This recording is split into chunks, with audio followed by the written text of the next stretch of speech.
Welcome to This Week in Habsland. I am Jordan and he is Brian. We are here each Monday to discuss all things Montreal Canadiens. You can find us on social media at Blue Sky and TikTok at Habsland Pod.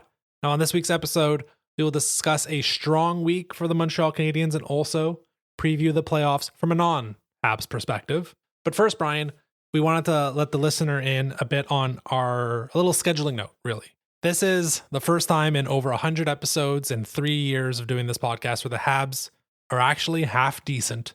And while the show is called This Week in Habsland, but we are not non-malleable here. So what we're going to do is at least for the rest of the regular season, or at least for the rest of Habs games going forward, I should say, not just the regular season, we are going to shift to, let's call them special episodes of post-game coverage.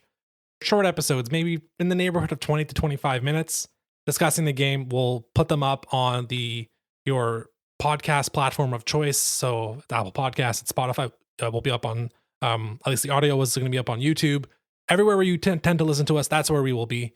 And the idea is just to have, because the season is moving by so quickly and every game, how we feel about the Canadiens, their odds of making the playoffs and the storylines is moving so quickly, that we thought it would be best to have maybe shorter episodes in quicker bursts rather than waiting a whole week to kind of discuss what happens. It's also, we just want to talk about it more often at this point. This is the most exciting the Habs have been since the 21 playoff run. So we figured, hey, why the heck not? So this episode is going to come out on Monday, April 7th. Starting with the Detroit game on the 8th, we're going to start doing these little mini post-game episodes. And what I can say is, the goal is going to be to have both me and Brian do those games. Now, other commitments may lead it to be where it's just only Brian doing a post-game episode, or only myself. We'll do our best for both of us to be able to come together and do that 20-25 minute recording. So starting Tuesday against Detroit, that's what we're going to do. Hopefully the episode's going to be out before midnight, I would say, of game night. But really, the following morning, you'll have that in your podcast player to listen to 20-25 minutes. And then the same will go for the Sens game next Friday, the Leafs game onwards, Chicago, Carolina towards the end of the year.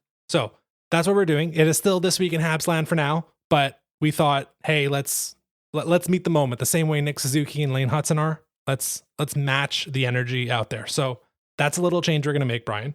Back to the episode, our little playoff checker. We do this every week now to see where the Canadiens are with regards to the playoffs. I mean, they've been holding the playoff spot for a while, but I think it's still important for us to ask these two questions.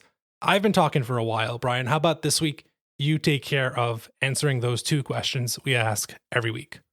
Well, this week, those two questions are going to be answered in a very easy and quick fashion, because right about now, there are 0 teams that are within 4 points of the Montreal Canadiens in that last wildcard spot. Ottawa has kept hot, so we're still 5 points back of them. But the New York Rangers, the Detroit Red Wings, we've got a 6-point lead on them.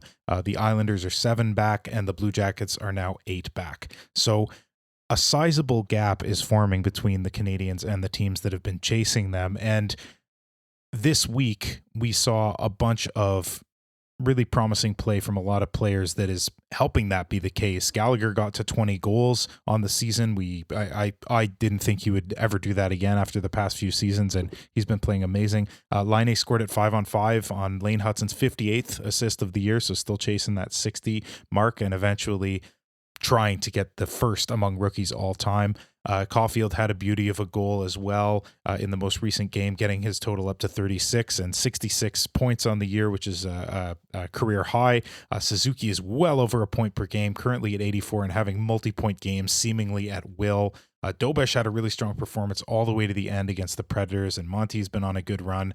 And Hutson is one of the best defensemen in the whole league right about now. Like, forget about the rookie conversation, forget about anything else. Hutson is on a very historic run. And so things are definitely looking up for this now probable playoff team. And as surprising as it may sound, yes, the Canadiens are looking at a playoff run here. And that's tremendously exciting. Very well put, Brian. I think we can shift into our headlines of the week. We have 4 this week, which I think might be the highest we've had in quite a while. No unified Habsland headline, although I think the one we're going to start off with, which is mine, I think you probably definitely agree with. And this one is, I'm calling it adding some perspective. Now look, This has been a really fun run.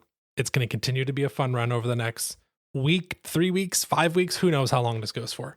And while I do think that making the postseason is and would be beneficial to the Canadiens, I don't think there is much outside of something legitimately shocking like a first round or even second round upset in the postseason that could probably change my opinion of the team. Like, part of this is because everyone is always looking at the Calgary Flames standings right now because the Canadiens own their draft pick, and then you just look at it like the Flames have more points than the Montreal Canadiens, yet they are out of a playoff spot. The Canadiens, depending on where they are, if they are the final playoff team, will likely have the least amount of points, or at least points percentage, because we have all those shortened seasons in quite a while to make the postseason. So I like viewing this team they will, yes, be a playoff team if they make it, but also let's not lose sight of what they've actually done. So I have some numbers here, Brian, and I tried to look at it season wide, but also kind of truncate it from when they've been really good on the penalty kill. So this is accurate. I've not updated them for the Nashville game, so apologies. But at special teams, so power play and penalty kill, they are a +2 overall, which might seem a little surprising, but it's a penalty kill that's dragged it down a bit. 14th in power play, 15th in penalty kill, middle of the pack. That's basically been consistent all season. Save percentage, they are somehow, at least at 5-on-5, 30th in the NHL. Now, they've been 19th, and this is my demarcation point, the Florida game, the second game of that road trip in December. So remember, they lose to, it was Buffalo and Columbus, I think, right before. They have the Christmas break, and then they come back for the Florida road trip. From that game onwards, 19th in save percentage. Shot attempt percentage, 27th in the NHL, 23rd since the road trip. Expected goal percentage, 28th in the NHL, 20th since a December road trip. And then at 5-on-5, just in terms of goal differential, it's a -26. That is 27th in the NHL, and they're 18th since the road trip. So even when and yes, there is the little funk that they got in right before the Four Nations, but I think most of us would say this was the team from that Florida game onwards. This has more or less been the quality of the team for the most part of the season. Yeah. Even with those numbers, you're just kind of starting to hit on maybe the 20th best team in the NHL. And at least at 5-on-5, special teams have shown to be a bit better all season, low to mid-teens.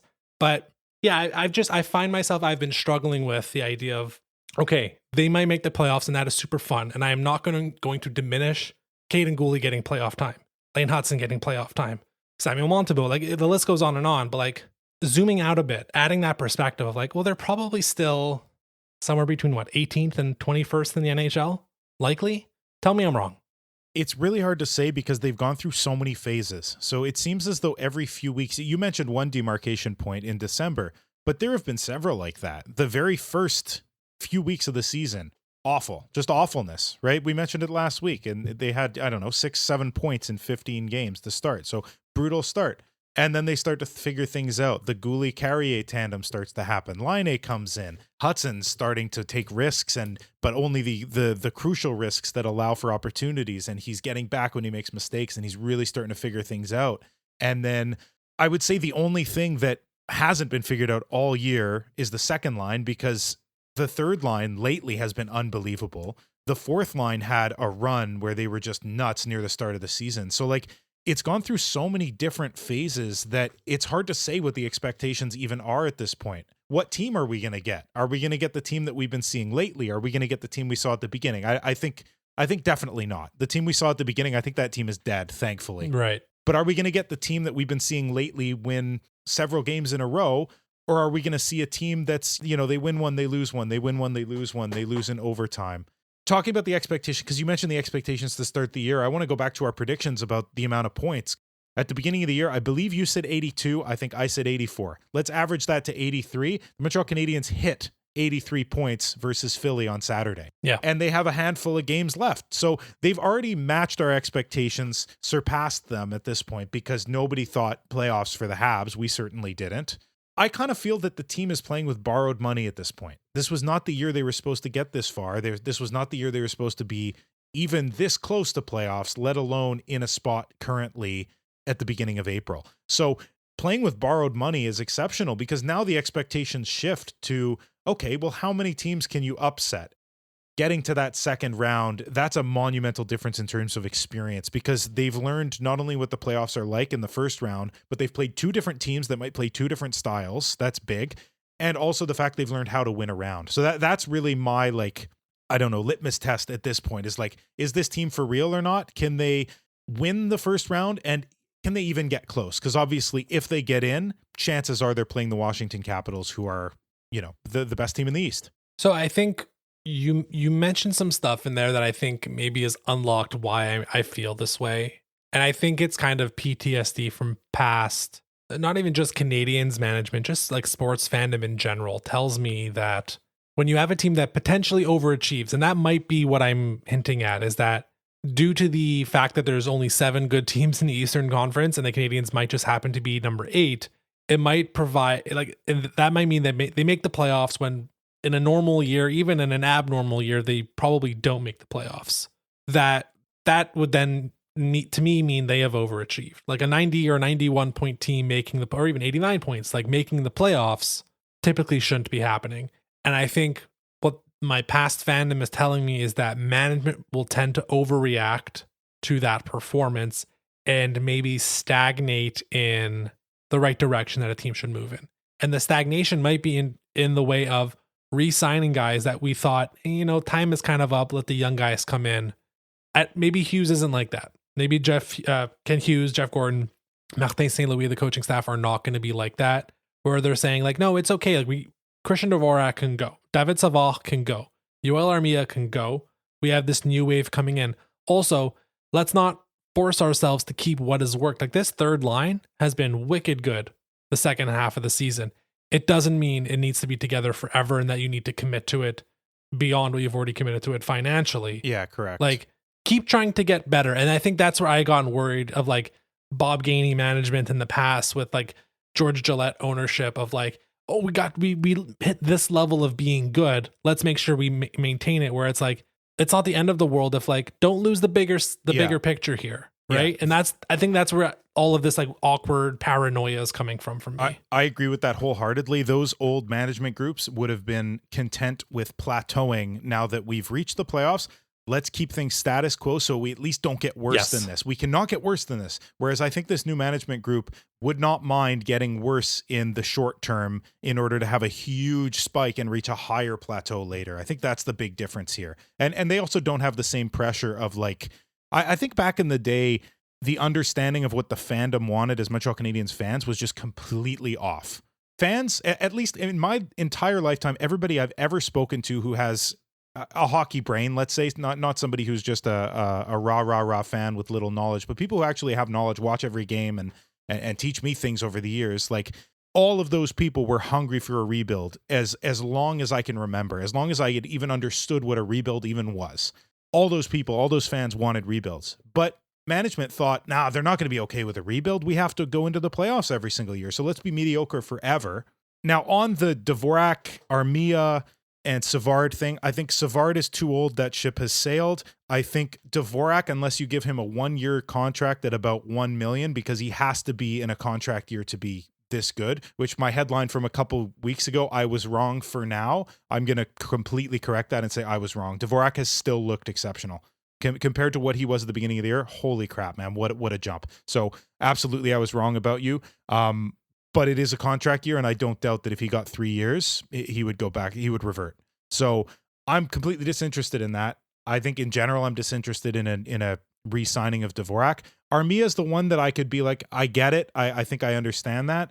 I just think there's too many good forwards waiting in the wings, too many young guys that have to break the NHL. So yeah, and it's like, and maybe it's my fault for bringing players' names into it, because I don't mean it to be like, let's start picking on Christian Dvorak for the 38th time this season. Yeah. Right? Like, it's really more about like, you hit the nail on the head when you said like, other management teams were content to get just to this good. And then like, let's make sure we maintain this level of good.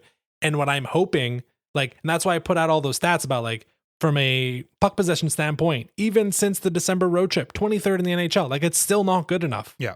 So there's some mirage happening a bit with like, they might make the playoffs, and that'll be fantastic. They get a 6-game series in, and Caden Gooley's playing 24 minutes a night. It'll be awesome. But like, it's okay if there's like something that resembles a step back next year, because you're keeping your eye towards 28 and 29 and 30. Exactly. That's all I'm saying. And next year, there could be 10 good teams instead of just the 7. And so this easy, relatively easy path that the Montreal Canadiens have had, not without some hardship and some adversity, but like it's a lot easier to get into the playoffs with whatever 90 points, like it looks like 92, 93, than, oh, geez, we need now 96 points to get into the playoffs. Like that's a different season. So if other teams who are still progressing, Detroit, is relatively close. New York could come back next year strong. There's still a handful of teams that are in similar boats to the Canadiens who are either rebuilding or still should be in contention. But if they make the playoffs, it's not a given that next season will be the same. No. And like, it's just randomness in terms of what year you have, how many points. Like was it the 22 season where it was 100 points to get in? Yeah. And then the following year, it's 92. And poor Buffalo had 91 points that year. The 2023 Buffalo Sabres in this season would have probably been the front runner for that second wildcard spot. They finished with 91 points, which 50-50 on whether the Habs can make it to that number, honestly. So, it's apologies for being a bit of a party pooper after such a fun week, but that's what's been on my mind mostly after the two guys that our next two headlines are about. It's been like, this is fun. This is great. They might actually make the playoffs. There's still a whole heck of a lot of work that they need to do for this team to truly contend for a Stanley Cup, which has never been built for. Montreal Canadiens in our lifetime have never been built for a Stanley Cup. They have been built to make the playoffs, and then they kind of stumbled into a really good team 14 through 17 because they had the best goalie in the world. Yeah. That's what happened. Yeah. Anyways, party poopers, time is over. I'm so sorry. Brian, let's go into your headline, unless you have something else to add. I actually wanted to jump into yours. Sure. What did the best goalie in the world, from our perspective, Carey Price, never have other than his first season? Well, there it is. A point per game forward. What do the Montreal Canadiens finally have now that he's no longer a Canadian?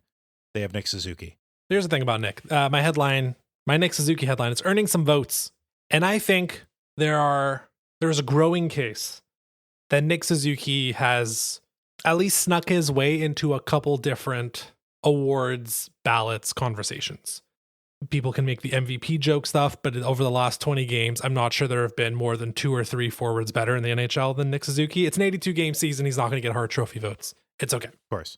However, both the Selke and the Lady Being, I think, should be on the table. Now, look, I think Nico Heischer's had a better season. I think Alex Barkov's had a better season. You can talk me into Mitch Marner. So, but I think there's a universe here where you look at Suzuki's numbers and it's like, you know what? Sure. I can see it. And Nick Suzuki's a plus 16.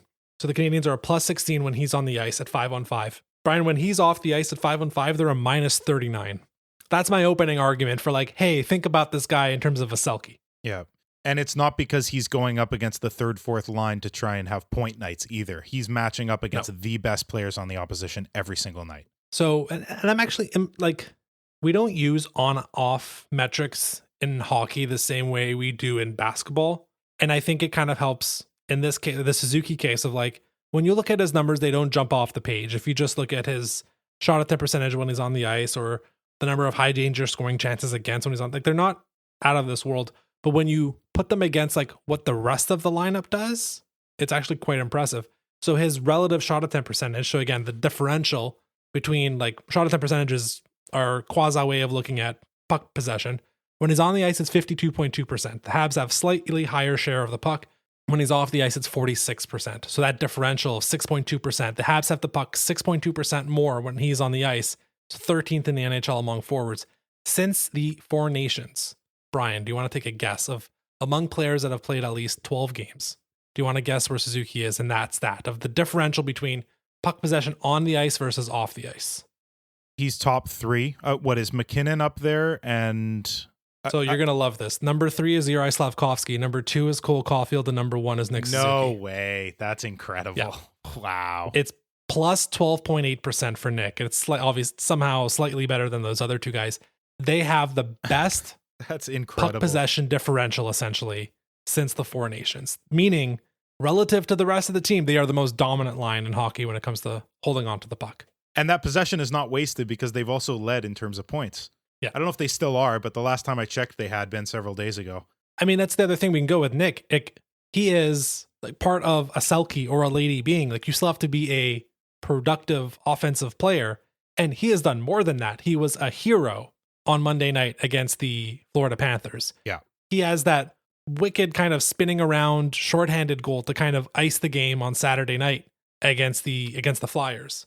And every single game at this point, he's putting up their multi-point nights, and he is showing up every single night to the point where 90 points, which I recall it being one of my criteria for the Habs making the playoffs, fully on the table. A couple other things about, like, again, I'm not making the strongest case here for a Selke or a Lady Byng. I'm just saying he should be in the conversation.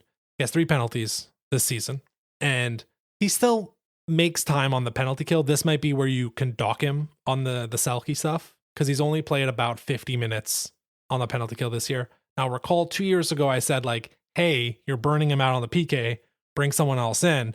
2 years ago, he played about 140 minutes on the penalty kill. Now he's down to 50. And he's very much the fifth forward. You have the duo of Evans and Armia, and then you have the duo of Dvorak and Anderson. Yeah.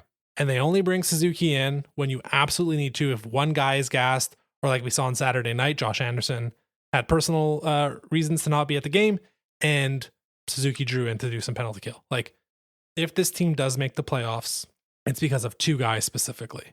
Cole Caulfield has been great. He was our first half MVP. He's taken a bit of a step back compared to Nick Suzuki and to Lane Hutson. Those 2 guys are playing out of their minds since the Four Nations. Caulfield's been great. Slav has been great. Goulie's been awesome since he came back.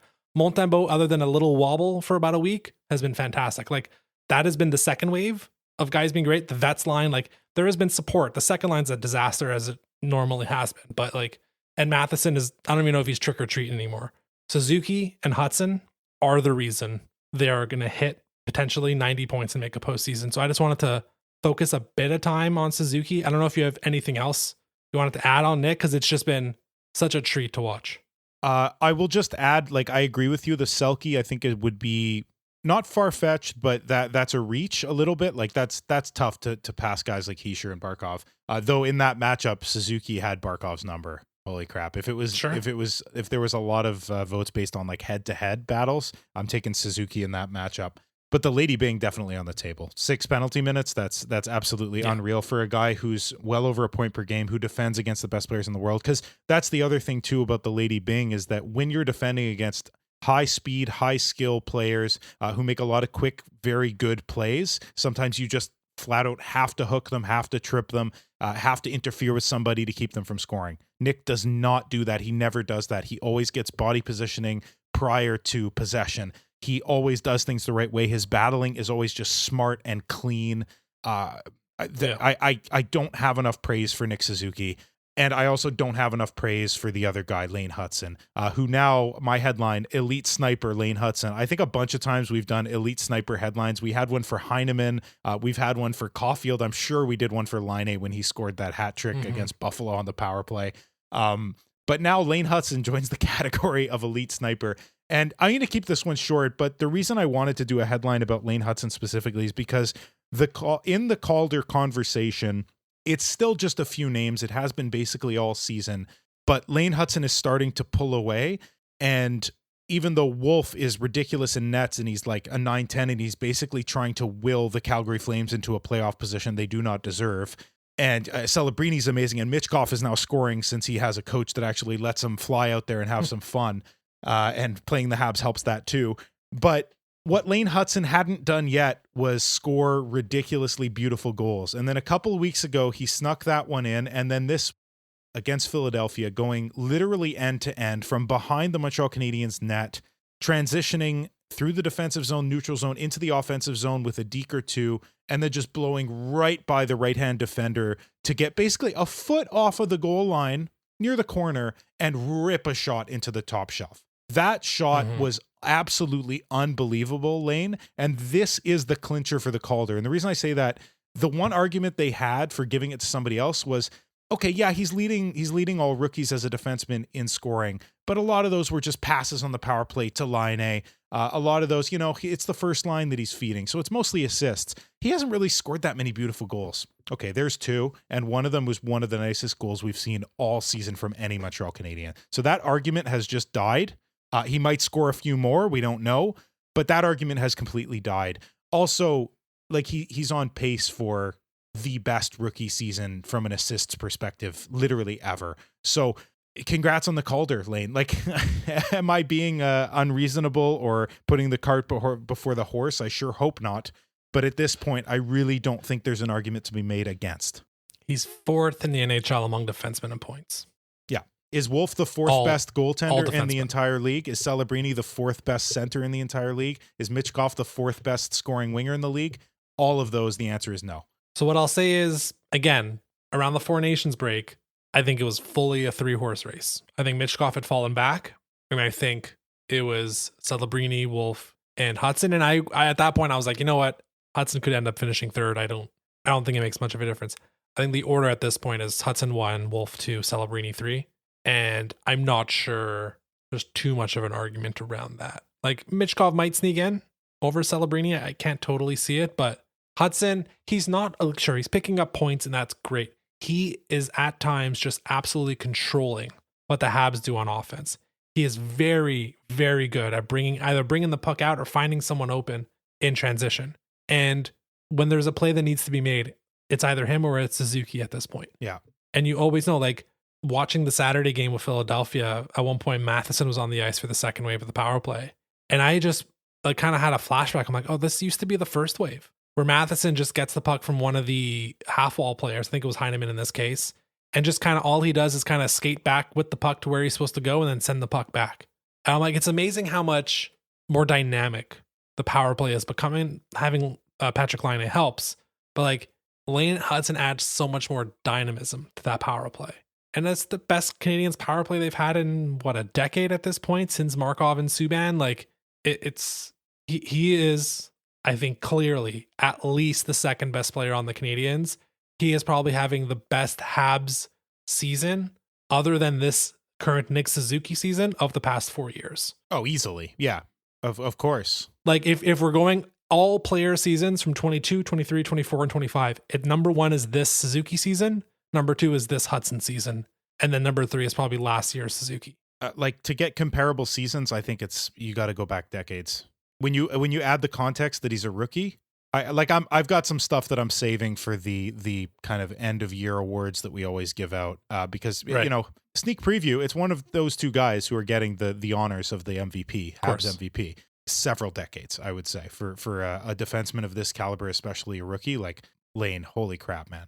So I also did a similar exercise, basically best seasons of the 2000s. And this was in context more with Nick Suzuki. I'm like, is this the best forward season we've seen out of a player in the 2000s on the Montreal Canadiens? And then I started driving up my list, and it's like, you obviously have from a forward standpoint, like, all I could get was Kovalev in 08 and Camilleri in 2010. Okay. Yeah. That's it. Yeah. Those are the only ones that I was like, I still think those are better. And now that's also because, like, Kovalev in 08 has a really good playoffs. I think it's like 11 points in 12 games. We all remember Camilleri, I think, led the NHL in goals in the playoffs in 2010. So Camilleri has I think he scores 26 in that season, but he misses 20 games. Those are the only two better forward seasons, I think, for now, compared to what Suzuki's done. Defenseman, it's Subban in 13 when he wins the Norris, 15, and then Markov in 14, kind of sandwiched in between. Those, I mean, it's amazing that those two guys were on the team at the same time. Those are the two. And then after that, there's obviously, from a goalie perspective, you have like 4 Price seasons you can pick from. There's Theo's Hart Trophy in 02. And you know what? That's totally fair. Is I forgot about goaltenders when I said you go back decades, because Carey Price is the real answer here. But for skaters, yeah. So like, point is, from a skater's perspective, we'll see where they end up. And I like to include postseasons in this. So let's see what happens. I think we can stop this. I think we combine these headlines because it has become more and more clear to me over the past couple weeks. It is Nick Suzuki and Lane Hutson as reasons number 1 and number 2 for why this team, in my opinion, is overachieving. Now, the good news is that they are very much a part of the team, and that is not an anomaly. I don't think they are playing out of their minds. I think they're very much just reaching their potential, at least for the season. So that's been super fun. Brian, I think we have one more super short headline before we hop into the second part of the episode. Yeah. And before even getting to that, I want to do an even shorter thing that's not a headline, but just a bit of news that's actually fairly exciting. And that's that Jacob Fowler has signed his entry-level contract with the Montreal Canadiens. He did it a few days ago. It kicks in next year. He's agreed basically to an ATO, an amateur tryout. So he's going to go play with the Laval Rocket. It'll give Primo, I guess, a break before playoffs. Maybe he supersedes Primo quickly. It would be surprising because Players rarely do that when they first enter, especially goalies, when they first enter professional hockey. That would be astounding if that were to happen. I want to reserve judgment on the play itself until he's had several games. I think that's the only fair way we can approach this, but it is exciting that at least he has signed with the Canadiens. What do you think of Fowler signing? Yeah, I thought it was the negotiation was kind of interesting to see kind of it go back and forth. Like clearly Fowler and his team wanted to burn the first year. Yeah. And I think clearly in the past, Hughes and the Habs have been very agreeable to this. You saw it with Lane Hutson last year. You saw it with Sean Farrell the year before, where it's like, yeah, come in, burn the year. It is much more difficult. Or sorry, I should say it's much more easy for a forward to do it when the team is 20 points out of a playoff spot and there's 12 forward places on the team. It's literally impossible when you're in a playoff run and it's for a goalie. And I don't think Fowler and his team were like shocked by that answer. And from what I understand, Fowler is getting some pretty heavy signing bonuses for I think it's year 2 and year 3 of the contract. So like I think the Habs had to concede some stuff on the ELC. And also my understanding is the ATO is going to be a one-way contract, which means he's getting paid probably NHL minimum for 5 games, 6 games, but that's still something when you probably didn't need to do that. Yep. So kind of the mechanics behind it were really interesting. Whether he has to start. Why the hell else is he signing on the team if he's not going to start? Yeah, exactly. So, yeah. We'll see what happens. Yeah. So that's just, a little bit of news, pretty exciting about potentially our future elite level goaltender. At least that's what he's shown so far in his very young career. On to the elite of the elite, and no longer talking about the Montreal Canadiens, but I want to jump into the biggest piece of hockey news, NHL news that has occurred in, I don't even know how long, maybe since the record was last broken, but the Great Eight, Alex Ovechkin, has finally done it. 44% of Alex Ovechkin's 895, you guessed it, were from the left circle or above it. Half of those roughly were one-timers. Now, some people will slight Ovi because of that and say, oh, he's doing it all in the same way. Jordan, if you will, let's imagine an MLB pitcher who 44% of the time or more throws the exact same pitch. Would it be more or less impressive if every single batter, knowing what pitch he's going to throw before he does it, if he still has the strikeout record all time? I think that would be more impressive. So I actually happen to think that this is a badge of honor for Ovi, that he figured out a wrinkle. He's like a speed runner in a video game who figured out that if you jump onto this box you're not supposed to be able to jump onto, and then do this button mash, I don't know the lingo, but you do a few buttons in a row and you're able to jump over this fence and get to an area faster. Like, he figured out a glitch in the Matrix. That's what Ovechkin did. And so I think that's almost a badge of honor. Those who are slighting him and saying Gretzky did it more impressively because he scored in different ways. Okay, but he did it against a bunch of goalies who didn't know how to butterfly yet. So there's that. Also, Ovechkin has the goal, the coolest goal of all time. I know you all know what I'm talking about, but I'm going to refer to it anyway. The one where he's on a rush, kind of gets a little bit tangled up with the defender who's defending him, and he's coming west to east, and he's going south to north at the same time, kind of diagonally going towards the goalie, and he trips, and the puck's ahead of him, and his head's on the ground and his back, and from his back, he reaches behind him and just hooks the puck, just getting into the net. And that's the Alex Ovechkin that I love. I love the part of Ovi that's just taking slappers on the power play from the circle because, yeah, he figured out a glitch, but that's the original Ovi that could score in a multitude of different ways. But in today's NHL, you can't necessarily score in a multitude of ways when you're 39 years old, Jordan. So for the past several years, he figured out this glitch. He's able to just snipe from that spot on to 900. 1,000, I think, is out of reach. I don't think he'll ever hit 1,000, but I hope he puts as many on the count as possible to keep Matthews away from it. And I think after this season, I knew we were getting there. Matthews' chances are dead. I think he can't keep having one good season and one bad. Like, to get to 900, which is basically what Ovi's going to get to at least. Yeah. You need to play 20 seasons and average 45 goals. Unbelievable career. It's the longevity, right? Like, I was looking at kind of the all-time goals list, and Crosby's pretty high up there. He's maybe gets to 700. Stamkos flew to 500, fallen off a cliff since. Patrick Kane battling just to get to 500. And these aren't chumps. These are incredible goal scorers. John Tavares is in the 400s. Ovechkin's going to hit 900 soon. Like, it's the longevity. Like a lot of these guys can be great goal scorers for 10, 12 years. And Ovechkin's done it for 20. The goal you referenced, that's in his rookie season. I can still remember the call in my head. It's Ovechkin trying to drag it through. That's the actual call. It's against the Arizona Coyotes, I'm pretty sure as well. Like he's the grade 8. Like it's amazing that he's done it. I'm happy. Honestly, if you're a Washington Capitals fan, you're probably happy it got over with this year. Now you get 4 or 5 games to get back and focus on the actual playoffs. Yeah. The celebration was awesome on the ice. I loved it. I love the dive into the center ice, the whole team clearing out. The Islanders, good on them for getting out of the bench, giving the stick taps. Like, it was really cool. It worked out perfectly. And I'm happy we don't have to see certain people in the audience 33 times a game because they're at it and we don't have to pay attention to them anymore. So that's good. I'm obviously talking about Gary Bettman and someone else, but yeah, I'll talk about him. Yeah. Cool. Awesome. Greatest goal scorer. I was going to say of our generation. It's greatest goal scorer ever. Very empirical. It's black and white. The purest sniper who has ever lived. The benchmark for what a sniper could and should be. And I want to draw our attention to one other story about Ovechkin, or one other moment that happened that's Habs related. Very late in a game, as late as it can get. The seconds are running down. Ovi's in his office. A puck comes across. He blasts a one-timer that should be going top shelf. Who's there? Our favorite goalie ever. Carey Price comes across with the blocker and just reaches and just knocks it out. And what does Ovi do? He comes and he taps him on the pads. And that's another thing I love about Ovechkin, is that it wasn't all about him. This record, even in his speech, like you can tell it's not all about him. It's about his love for the game of hockey and expanding the sport, bridging the gap between Russia and the States and Canada. And he's all about just bringing hockey everywhere. And he was also all about recognizing talent and incredible moments from other players. So a class act, nobody more deserving. And congratulations, Ovi. You did it, man. Now let us win in the first round, please.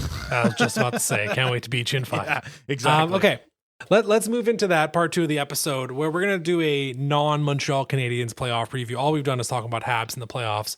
If they make it, they're playing Washington. We can get to that once we'll cross that bridge once we get to it, as they say. Yeah. Let's focus on everybody else, because for the most part, I think some matchups are more or less solidified. And regardless of that, I think a lot of the brackets, like we know the teams in the brackets, just the matchups specifically might not be fully formed. So Brian, how about we go kind of division by division? And I do want to end this by asking you, what is your Eastern Conference final prediction? Western Conference final, of course, Stanley Cup final as well. Cool. Where do you want to start? Do you want to go out west, or do you want to start in the East? I want to get one of them out of the way right away, because I think it's hilarious that they're likely playing each other again. Edmonton and LA, these two teams must be so damn sick of playing each other in the first round. Actually, no, let me rephrase that, Jordan. The Kings must be sick of playing the Oilers in the first round. Last 3 years, Edmonton wins as the home team versus LA, and they need one less game each year to do it. So it's like they're learning, like, okay, there's the the chink in the armor that we could take advantage of. 2022 took all 7 games. The year after, 23 took 6. Last season, they only needed 5. It doesn't really take a brilliant pattern recognition master to predict that Edmonton will pull out the broom and sweep the Kings, but hockey's not predictable, thankfully. So that's why the playoffs are so much fun. Upsets happen all the time. The Kings will be at home, likely at home. Things could change, but it's looking that way at least right now. So the stage is kind of set for some revenge, but Draisaitl's a goal-scoring machine. He's got over 50 already. He's not going to stop lighting the lamp in the postseason, and he hasn't scored on the Kings yet this year. So at this point, he's due. I think Edmonton in like 5-6 games. Interesting. So this bracket will likely also include the Vegas Golden Knights and the St. Louis Blues. We're expecting the Blues to cross over as the first wildcard team, with Winnipeg getting the lower spot seat. We'll get to the Central in a minute. So it's not a done deal that Vegas is going to win the division, but they've been in that number 1 spot for a while. The Kings are on a pretty good run. Me, it's the Oilers, man. Like, there's just been a stink on them all season. Like, part of it might just be like, you get to game 7, you lose by 1 goal. Like, we've all seen the footage, like that they let put the cameras in there after game 7. Like, it's tough to come back from that. Yeah. And I think this season has shown so. Like, McDavid's been a little banged up. I think they're expecting him to be ready to go, but I don't know. I don't know this year if they make it past. This is the 4-peat, the 4th time they've gone up against each other. I'd feel better about the Kings right now. The Kings are just really good goaltending, consistency across all forward lines. Anze Kopitar's, I mean, we just talked about Ovechkin. We always talk about Crosby. Like Kopitar's the like kind of the unsung hero of that whole generation of players that's very much under the radar. He has his cups. He has, 1,200 games played at this point. Very, very good center. Quentin Byfield's had an all right season. Like, there's a good team in LA that I think them, and I think the Golden Knights more specifically, but Edmonton and Vancouver took up so much oxygen in the Pacific this year from a discourse perspective that I think we all kind of just forgot about those other two teams. I mean, I think the Kings more than the Golden Knights, but like, yeah. So I'd be hesitant on Edmonton even making it out of the first round. Like if there's a year for the Kings to do it, it's this one. And if it's not this one, then you just forfeit any future matchups. Yeah, basically. Because this is the most beatable Edmonton has been in this 4-year stretch, if that in fact is the matchup. For the Pacific in general, I think there's another team out east that I think kind of mirrors this, but I think Vegas is the biggest slept on team because we all focus on the Central. The Central will be the Thunderdome. Yeah. Because it's going to be absolutely chaotic. But we kind of just forget, like, oh yeah, Vegas is there. That bracket's not going to be as daunting.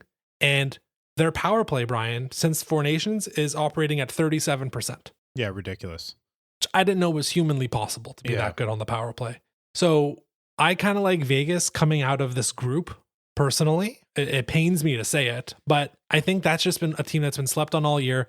Edmonton's had a stink on them, and the Kings are fine. I just think Vegas is 5% better. That's a very fair point. In the playoffs, the referees put their whistles away, so that's advantage whoever's playing Vegas because the power play will be slightly less important. But 37%, you get 3 power plays in a match, you're scoring 1. So that's kind of ridiculous. And it's not like they can't do it at 5-on-5 either. They're a very good 5-on-5 team and a very good team at home. 27-12 if you combine the losses in overtime and shootout and regular losses. So and they will have home ice advantage. Now, the team that they're likely playing, though, what an absolute run the Blues are on. Yeah. This is absolutely ridiculous. And the team they're likely playing, I'm talking about in the first round. 12 straight, Jordan? 12 straight. Mm-hmm. That's a ridiculous run. Reminiscent, I'm having flashbacks to 2019 when a trash St. Louis Blues team, last in the league, pulls out all the stops and goes on a ridiculous run. Now, the Blues were never as bad this season as they were then, obviously. But this run of winning 12 straight and just being diabolically good for the exact amount of time they needed to get comfortably into a playoff spot, that sort of reminds me of that. So if the Blues continue tearing it up and they go into the playoffs with this much momentum, could that be a sort of Achilles heel for the Golden Knights, who they've been sort of good/great, depending on the year, for several years, but I don't think momentum is necessarily in their favor in that matchup. What you could probably think about is how are teams peaking right now? And you're seeing it across the board. You're seeing the Leafs have a really good stretch. You're seeing Dallas have a pretty good stretch as they're getting into it. Carolina was starting to do one, and then now they've kind of stopped. The whole Central in general is just everybody's peaking. St. Louis is peaking the strongest out of any team, and the worry is when you're up that high, what does the crash look like? Okay, and they're not going to win their last 6 games of the year and then sweep the Golden Knights. They're going to lose a couple games at some point, and it's how do you bounce back from that? We've seen it with the Canadiens. The Canadiens have gone on big runs this season, and then they just kind of go in the tank for 2 weeks. Yeah. It's what does St. Louis do when that happens? It's probably, it looks like they have wild card 1 more or less in the bag right now. So it'll be nice to see them kind of how long can you keep that run going? And past this prologue, it's going to tell us they're going to cool off probably right before the postseason. And then look, it might be end up being a coin flip with Vegas, but I mean, you wouldn't bet against. I would not bet against Vegas at this point, despite the fact that the Blues. I mean, I was talking about the Golden Knights power play. St. Louis's power play has been 27-28%. Yeah, since the Four good. Nations. So it's not too bad either. So So you've kind of said Edmonton. You kind of you like St. Louis a bit. Who is your team coming out of the Pacific? I think it is Vegas, just flat out. I think that's the simple answer. I like Edmonton against the LA Kings specifically, but beyond that, I think that if the matchup is Edmonton-Vegas, Vegas is just so much deeper. And you mentioned it before, the McDavid not being at 100% is worrisome for sure, because they're not the same team without the best player in the world. That's clear as day. So it's likely Vegas. Hate the way that sounds coming out of my mouth, but it is what it is. I do think, though, that in the Central, that's really who you have to watch, because whoever comes out of the Central, I think, has a good matchup against Vegas. That being said, they're going to go through hell to get there. So let's go to hell. Yeah. Let's go to the Thunderdome. Let's go to the Bloodbath. The Central Division is going to be like, apologies to whoever loses in that first round, first and foremost. Also, apologies to the Minnesota Wild for crossing over. I guess they're not crossing over. They're staying in the Central, but yeah, everyone seems to be scared. I'll start here. Well, everyone seems to be scared of Colorado. Now, look, you probably have the best forward in the world in form right now. Yeah. Right? McDavid's a little banged up. Draisaitl's right there, but McKinnon is probably still the guy. All due respect to Nikita Kucherov.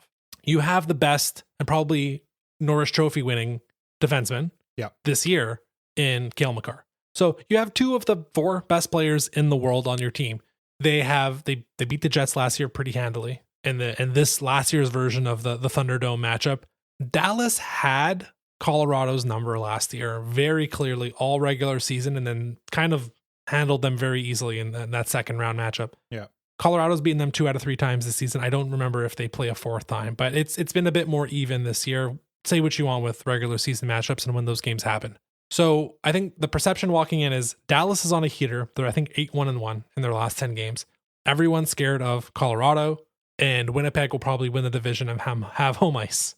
So what the hell is going on? Your guess is as good as mine. I have Dallas beating Colorado based on last season, what we saw last season, and Dallas has only gotten better. And without Rantanen, has Colorado gotten worse? I mean, it depends on how you feel about the improvement of Makar and McKinnon, but and Natchez has fit in very, very well. So they've replaced Rantanen to an extent, but it's not like Rantanen went to who cares, Nashville.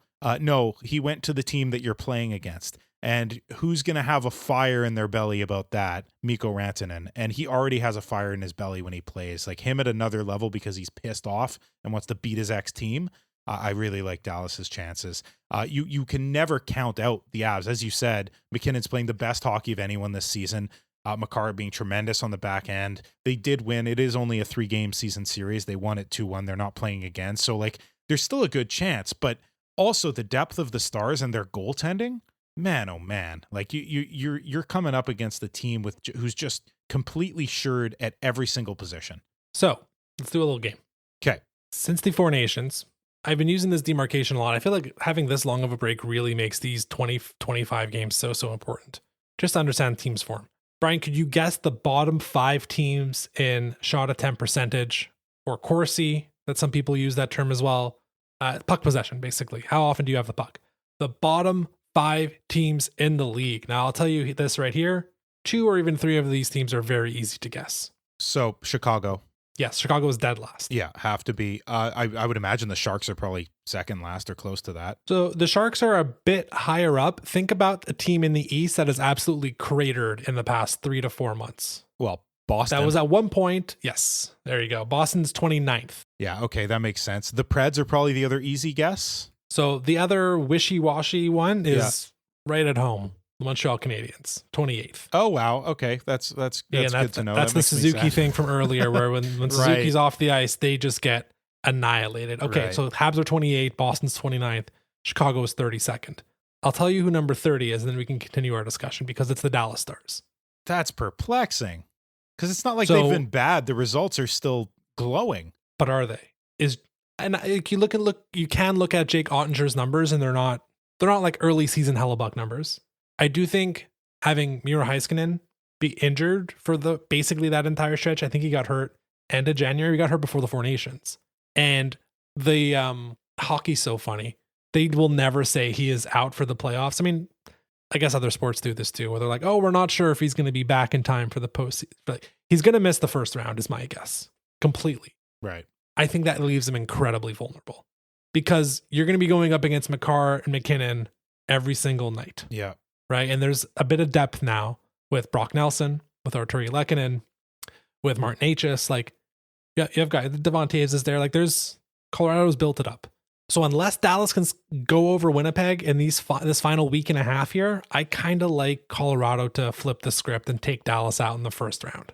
I like Winnipeg, obviously, to take out Minnesota, which is kind of fun. We get Winnipeg, Minnesota, closest geographically. That is very cool for the Jets. Yeah, And that would leave us with a rematch from last year. And like my heart wants to say it's going to be Winnipeg. This is the year that the Jets make it out. But like, I don't know. So I don't know if I've ever said this on the podcast before. I think I've told you, I call this the Brady zone, where until something else happens than what has happened in the past, I will always believe that thing will happen. For instance, I always thought Tom Brady was going to make it to a Super Bowl and win it because that's basically all I ever saw through my life. That was like, oh, he's going to win this AFC championship game. So that was the Brady zone. Underdog doesn't, like, until he loses, I will always assume he's going to win. Until the Jets beat Colorado, I am going to assume Colorado is going to beat the Jets. And once it happens, I'll say, yeah, you know what? I do believe it now because I actually saw it happen.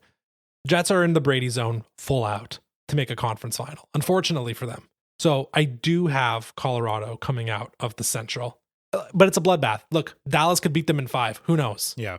I just think the Heiskanen injury and some of their underlying stats tell me they're not in the greatest spot and they are getting a little lucky with the results. They're wickedly talented. Like they are deep as hell. They have one of the best goalies in the world on their team that can steal a series at any given moment. Yeah. But it's Colorado and Winnipeg. Like it sucks. Like if you're power ranking the West, those are probably the 3 best teams, right? Oh, no question. No question. Vegas is up there as well, but like I would put Colorado above them, Dallas definitely above them, and Winnipeg best team in the league. So yeah, definitely. So that's what I got. Who do you have coming out of the Central? I had Dallas. The more you talk them down with with your stats, Jordan, you and your stats. I still want to take Dallas because I've been backing them all year. Yeah. But go for it would be totally unsurprising if Colorado beat them. It's probably like a 50-50 thing at this point, if that's the matchup. Winnipeg playing Minnesota, that's a much more cut and dry. Winnipeg should win that series. If they don't, haha, you guys suck. But, and I only say that because Scheifele's still on the team. I love Winnipeg. So until he's gone, though, I can't cheer for you. Sorry, boys. That division, like the Atlantic, because we're in it and because there are great teams in there and it's always fun to cheer against certain teams that we hate. That's going to be the most exciting personally for us. But as just a hockey fan, just trying to see the best games, I think the Central is ripe for having the most interesting matchups this year, regardless how things fall, like at first round and second round. If I can help you swing you back to the Stars, if that's what you want to do, 5th in the power play since the 4 Nations, 6th on the penalty kill. And that's huge. That's gigantic. Yeah. Colorado, however, 2nd on the power play at 35.9%, right behind Vegas. Wow. So it's going to be fireworks. I hope those games are at 8 p.m. or 8:30. Please don't shove us with a 9:30 game. Yeah. I know they're going to do it because they're going to double header it, but like those are going to be the best games. The first round matchup for sure, and the second round matchup as well, because now you have a conference final spot on the line. So my West right now is Colorado coming out of the Central, Vegas coming out of the Pacific, and I don't know, like Colorado can lose in the first round. Vegas can easily walk to the third round. And my gut is still telling me, though, take Vegas, even though it makes me feel very icky, but I'll do that. I'll take Vegas over Colorado in the West. You got to be gross sometimes, man. You got to be gross. So that's fine. It does occur. I want to stick with Dallas because although it's going to be a bloodbath, it's going to be awful for them. What my dad always says is you go through the front door when he's talking about playoffs. And what that basically means is you're basically going through the front door saying, well, if we could beat this team, we could beat anybody. And so if the Dallas Stars get through that gauntlet to get to the third round to play Vegas, they will have just played 2 absolute monsters, the 2 best teams in the West. And so I like their chances against Vegas. So I'm sticking with Dallas. I'm in with Dallas all year. So you're Dallas over Vegas. Dallas over Vegas. Yeah. My counter to the front door thing is as a diehard Philadelphia Eagles fan, we didn't beat the best team in the NFC this year because they lost in the round before. The Detroit Lions were the number 1 seed. The Eagles were the 2 seed. Lions got wiped out in the divisional round. I wasn't mad about it. And then the Eagles just like wiped the floor with the Commanders in the conference final. And then they walked to the Super Bowl. Yeah. So they're on the other side of the fence of going through the front door. It's okay to play the crappy team in a round or 2. And yeah, it's all good. Okay. So slight differences there, but you have Dallas coming out of the West. I have Colorado. I have Vegas. Yeah. To the East, I think let's do the boring division first, the Metro. Yeah. Who cares? Who cares at this point? We'll care if Wild Card 2 is Montreal, but from a NHL-wide perspective, New Jersey's dead in the water. Wild Card 2 is likely dead in the water. So are we just saying, are we going right to Washington, Carolina? Is that how we're doing it? So since the whole point of this segment is to not talk about Montreal, I will agree with you.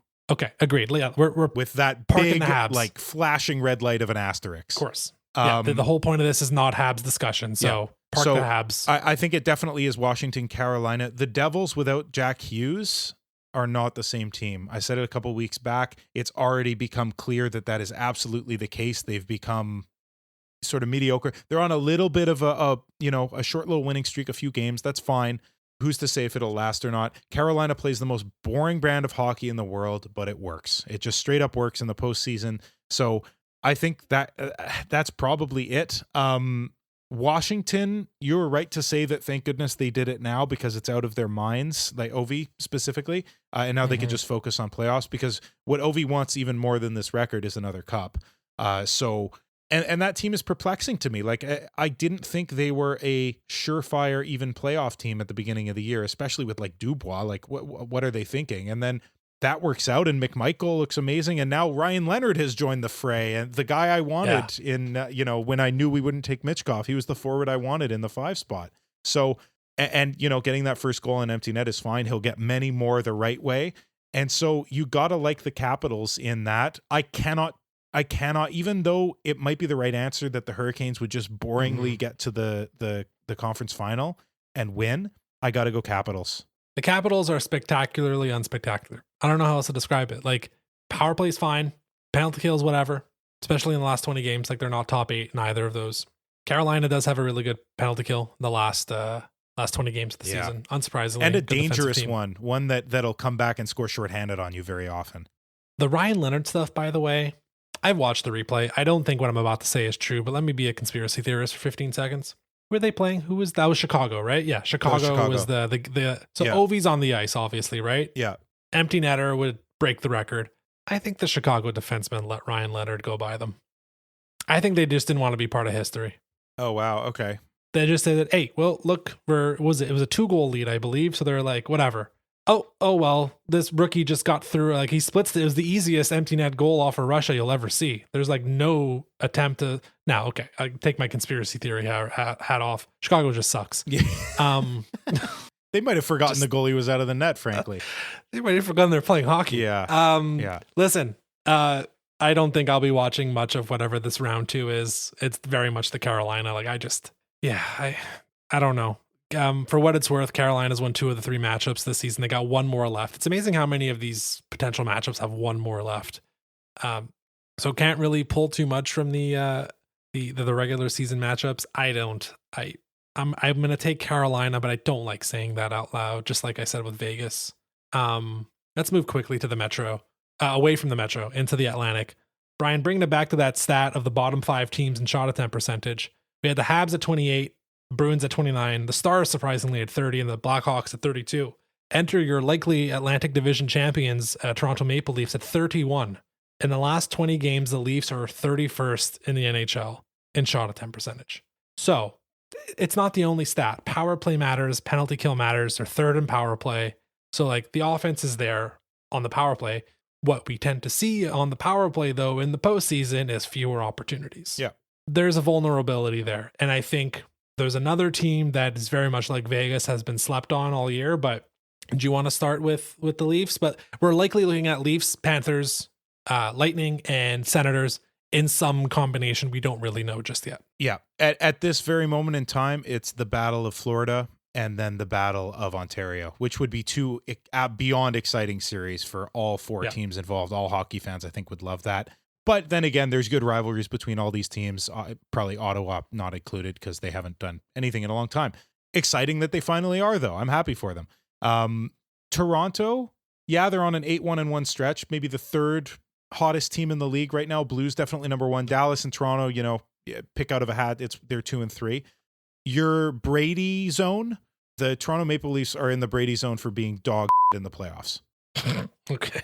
So, I guess. Until they do anything other than lose in the first round or beat a very beatable Tampa Bay Lightning team the year they finally got out of it and then got wiped, until they do something more than that, I cannot possibly back the Maple Leafs. And honestly, I think the Ottawa Senators are the perfect team to beat them, because the pressure will start to mount in Toronto about this team, this Ottawa Senators team who's been mediocre for years, finally gets some goaltending and figures it out. And like, Wall in nets has been good, but he's not going to steal the series. I don't think that the Senators would allow that to happen. They have good goaltending themselves and decent firepower on offense. Like, this one is just ripe for hilarity in my estimation. I think the Ottawa Senators could beat the Toronto Maple Leafs, and it would be absolutely hilarious. Am I basing myself too much on, because it's not that big a sample size. How many times has Toronto missed getting to the second round or further? Like, 8 years basically. It's only happened 7 times. It's only the last decade. So like, maybe I'm basing it on too little evidence, but so the counter is, well, the other team hasn't even made the playoffs. Sure, but now they have. Sure. So here's slate. The thing. The difference in Toronto, and you felt it all year, is Stolarz and Wall. Yeah, of course. Like, they've legitimately had good goaltending that is reliable, I think, for the first time in seasons. That you can easily see that translating over into the postseason. Now, who is going to start game 1, I think, is a bit of an interesting question between those two guys.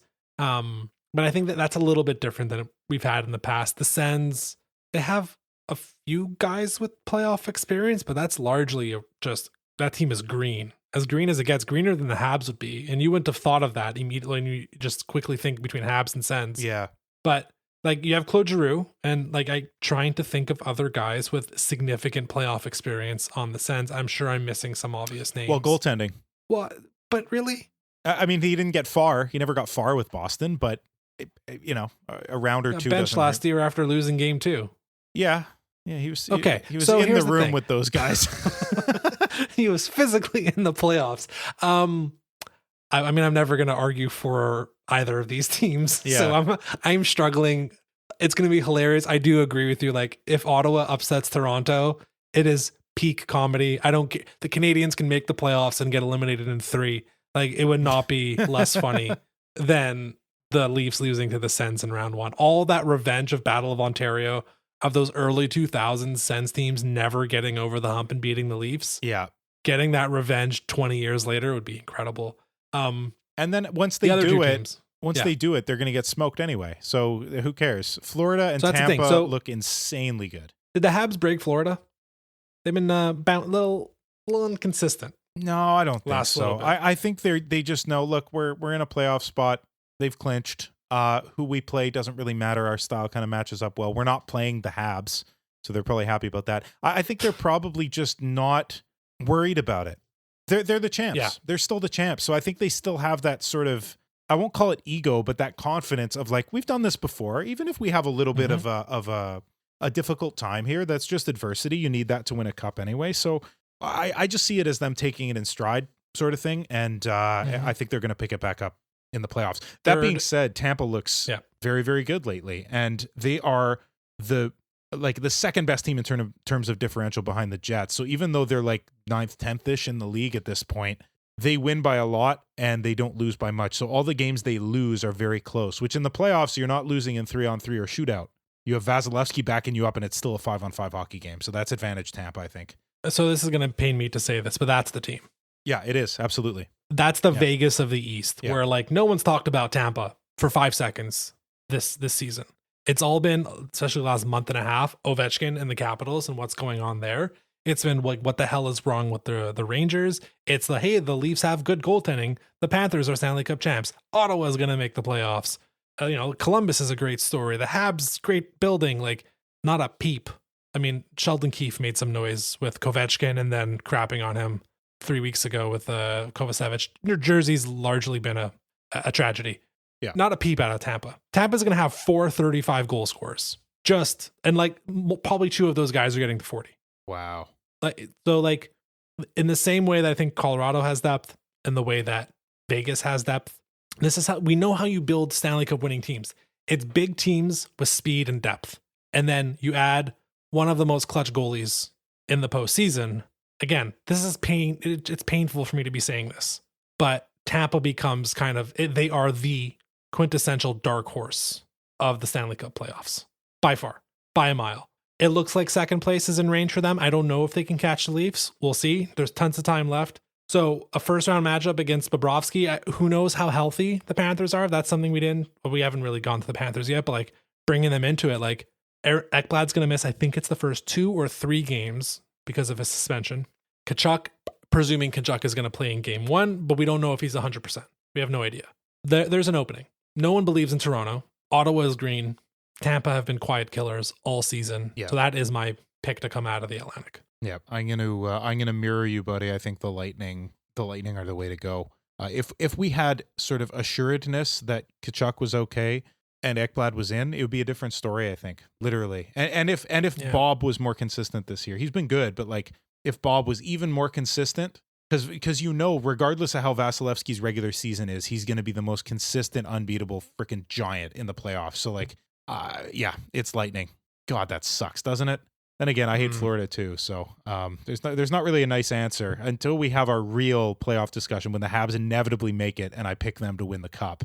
Until we have that discussion, I'm going to feel gross about this one. So it was a bit of a painful exercise because I had to put Carolina and Tampa in a conference final. I have Vegas coming out of the West. Ugh. So if we can just wrap it up with our final predictions. Okay. As much as it pains us, I liked Vegas, Tampa from the get-go. Like those have been the 2 teams I've just had my eye on because it's very much like no one's paying attention to them. They're just quietly doing their job. Tampa has one hell of a resume. Vegas are just like they're in the easiest. Well, I guess the Metro's probably the easiest bracket, but they're in the second easiest bracket to walk to the conference final. So I have Vegas over Colorado and then Tampa over Carolina. So sadly, that's a Vegas-Tampa final, which I know is not what Canadian people would like to see, but I mean, it is what it is. I hadn't thought this far. I didn't get this far in my thinking with Vegas versus Tampa. I don't want to pick either team, but give me Tampa over Vegas. Yeah, to me that's the clear answer. In that iteration, I think that's the clear answer. I really hope Washington can do away with Tampa. I really hope they could in my bracket. To be clear, I don't think they will. I'm picking Tampa, but my hope is obviously that Washington makes it and then wins the cup with Ovi. I think that would be the coolest. To win the cup the same year you broke Gretzky's goal record, that would be the coolest story.